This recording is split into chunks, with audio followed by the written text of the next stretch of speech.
Welcome to Lesson 1, Set Profitable Fees with Confidence.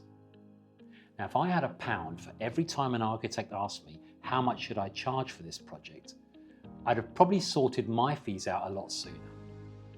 It's a classic dilemma, mixing hard sums with market sense, a dash of psychology, and a healthy helping of courage. Now today, we're going to take all the guesswork out of it. I'll walk you through a clear, repeatable process to set out fees that truly reflect your value and that secure strong, sustainable profit margins. By the end of this lesson, you'll be able to identify your true project costs, determine your minimum viable fees so there's no more just hope for the best pricing. Present stronger fees with confidence and use value-based pricing so clients see your worth, not just your hourly rate. So let's start by uncovering why so many architectural fees are frankly a bit on the anemic side. Now, before we set fees that work, we need to get real about what it actually costs to run a project. And as I've learned the hard way, it's almost always higher than you would first imagine.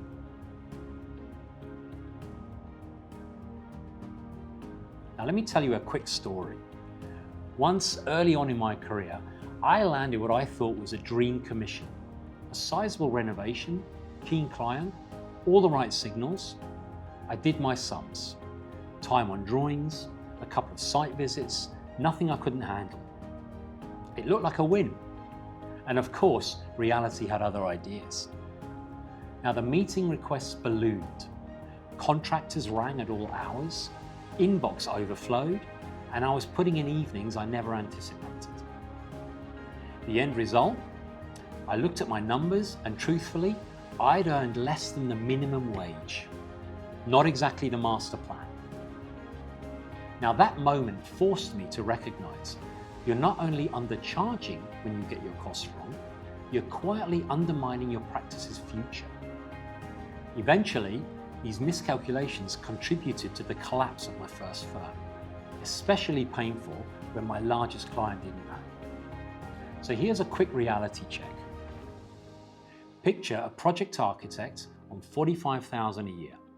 You might think their cost is around £23 per hour. But by the time you add holidays, non-billable time, sick days, bits of admin, and your office overhead, their real costs are closer to £60 or £70 per hour. So if you're charging, say, £75 or to £80 an hour for their time, your margins are on a knife edge, nowhere near the 15 to 20% most of us should target. Now later, working as a project manager for a major multinational, I saw a completely different approach. Every cost, every risk, every non-billable hour was accounted for. If nothing else, I realized profitable businesses aren't winging it. They're calculating confidently.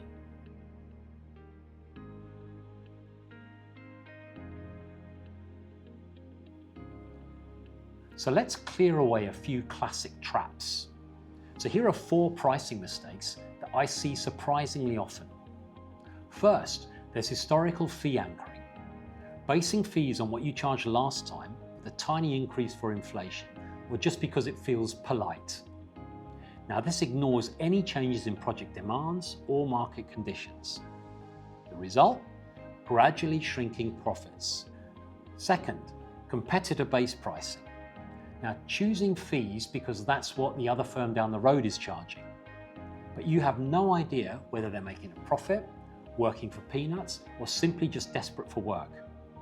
Third, perfect world time estimates. Assuming every job will run like clockwork, no delays, no last minute changes, clients who make decisions on the spot, lovely in theory, rare in practice. The solution? Always add contingency, using historic data as your guide. Now fourth, there's undervaluing expertise. Charging purely for hours worked rather than the true value and peace of mind you bring, especially on complex projects where your know-how could save clients from costly pitfalls. Sound familiar?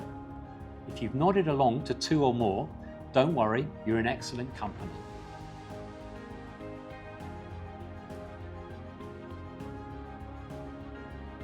Now let's walk through 3 reliable pricing models for architecture practices and how to make them work for you. First, there's cost plus pricing. Now this method starts with your actual costs and adds a profit margin. It's clear and safe, but it can be limiting if used alone. So here's a practical process. Build your proper hourly rate for every role. Estimate time realistically, not optimistically. Add a minimum 20% profit margin and apply contingency based on complexity. So imagine a kitchen project. 6 hours principal at $120 per hour equals $720. 25 hours architect at $80 per hour, that's $2,000. 15 hours assistant at $60 per hour is $900.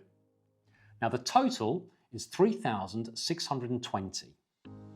Add 20% profit, $724.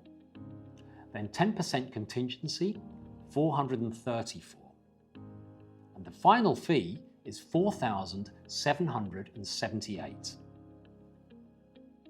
Thorough? Yes. Does it consider client value? Not really. Second, value-based pricing. This focuses on what your service achieves for the client, reducing risk, saving time, lifting property values, aligning with their brand or taste, delivering peace of mind and pride in their project.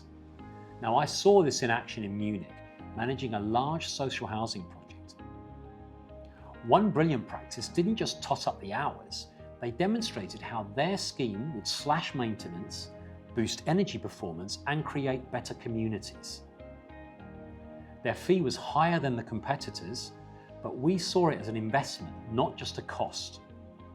And that's the heart of value-based pricing. Clients aren't paying for hours, but for certainty, savings, and better outcomes. Third, hybrid or tiered pricing mixes both approaches. You offer, say, basic for core deliverables, standard for extras and a few site visits, and premium for full service design, detailing, and site support. Now, for a typical extension, basic might mean drawings and regulations, standard means all the above, plus tender support and some site meetings, and premium is everything, including interior specs and full site supervision. This gives clients choice, prevents a take it or leave it fee battle, and statistically, most clients will pick the middle tier, giving you a healthy margin and less stress all round.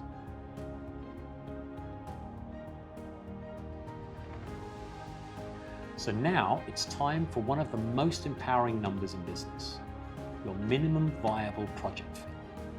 This is the very lowest you can charge and still make the project worthwhile, considering admin and setup time, the opportunity cost, professional liability, and your team's workload.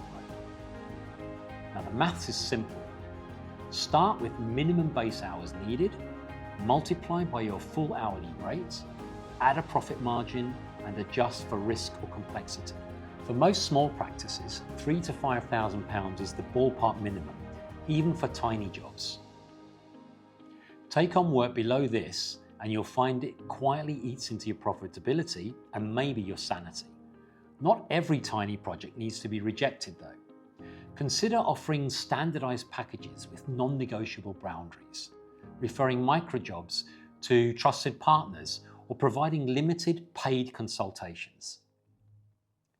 Knowing your minimum gives you permission to say no when you need to, and that, frankly, is priceless.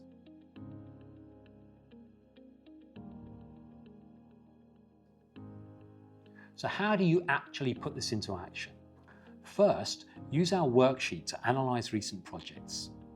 Focus on what profit margins you really achieved, where you lost out due to scope creep or extras, and which project types consistently underperform. Next, use the cost calculator template to work out fully loaded hourly rates by staff role, overhead allocation, and minimum viable project fee. Then for every typical project, create your standard fee structure, your client value proposition, and tiered options if it fits the project. Craft honest, confident explanations for your clients, how you price, what the value is, and common fee objections answered fairly but firmly. Changing your pricing isn't just about maths, it's a shift in mindset as well. Believe me, I know what it's like to hear that internal voice. If you charge more, you'll scare people off. Truth is, tracking actual profits and looking at the data often proves the exact opposite. Try making a simple spreadsheet, track time estimates versus reality on every phase. And you'll notice patterns, the types of jobs or clients that reliably go over budget and those who make you a fair return. Now, armed with facts, not just fear, you'll price, pitch, and deliver with much more confidence. When practices get their pricing right, their win rate doesn't fall, but the caliber and respect of their clients goes up. Value yourself, and the right clients will do the same.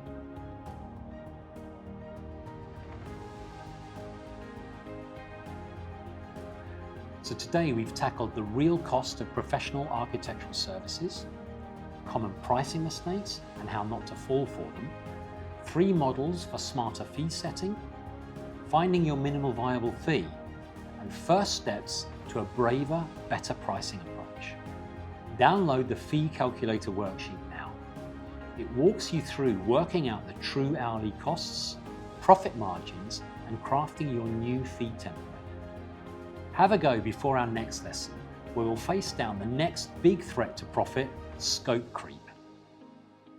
Now, raising your fees can feel unnatural at first, but believe me, it's the fastest, surest way to a healthier, happier practice.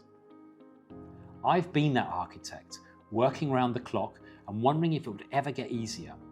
And once you start valuing your expertise, not just in word, but on paper, things do change. My mission is simple: to help more architects build resilient, rewarding practices and live well while doing it. Your skill is worth it, so let's make sure your fees show it.